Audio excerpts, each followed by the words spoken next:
ഇപ്പൊ സമയത്തായി ഭംഗി നടക്കാൻ വണ്ടി ഇടുന്നോട്ടെ. കാക്കാടെ പെട്രോൾ ഇല്ല.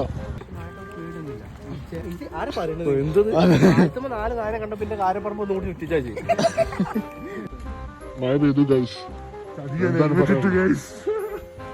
ഹെൽമെറ്റ് ഇട്ട് പൈസ ഒറ്റ കാരണമാണ് ഈ നമ്മളെല്ലാരും മൂഞ്ചാൻ.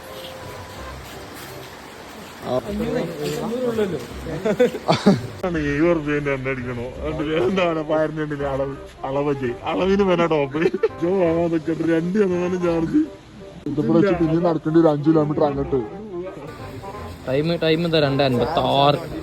ചായ അടിച്ച് ഇറങ്ങിയതാ, ബീച്ചിക്ക് ഇറങ്ങിയതാ 2:56. ഫൈനലി നമ്മൾ ഇവിടെ എത്തിയിരിക്കുകയാണ് ഗായ്സ്.